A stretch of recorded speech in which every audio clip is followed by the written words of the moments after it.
Mwando NTV. Mr. President. Well, to health matters now, where services are set for major disruption across the country starting Tuesday as all 17 cadres of the universal health coverage staff embark on an industrial action amid a standoff between the national and county governments. The Council of Governors has fired back at the Ministry of Health, asking Afya House to cease from deflecting responsibility for the close to 9,000 medics who are seeking permanent employment, among other concerns. Helen Aura has the details. The potential withdrawal of UHC staff from public hospitals could severely disrupt services, particularly in marginalized and undeserved areas that rely heavily on the program. It is a delicate affair as both national and county governments decline to take responsibility for the program. Governors have now thrown the blame back to the Ministry of Health.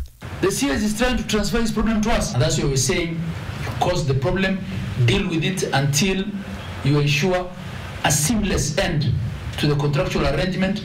And if you want us to take up those people, give us the money.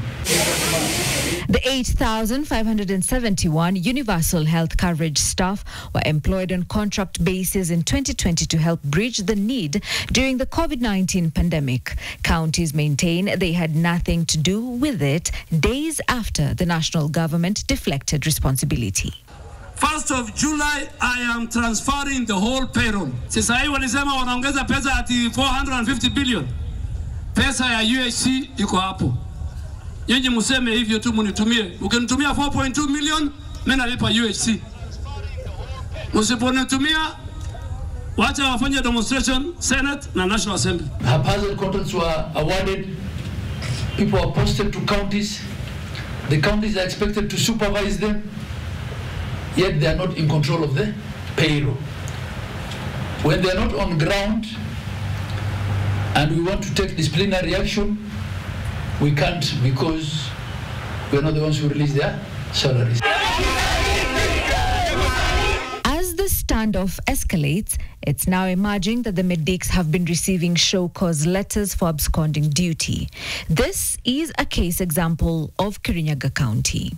We will not be accepting a payroll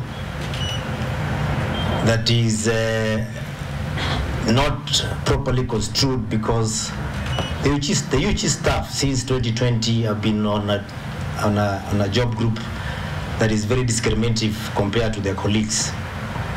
They almost earn, I think, a third of the salary that the rest of the colleagues earn. The fate of universal health coverage staff now remains uncertain, as both the national and county governments have abdicated responsibility. That notwithstanding, the UHC staff say they are left with no option but to down their tools until a resolve is reached. Helen Aura, NTV.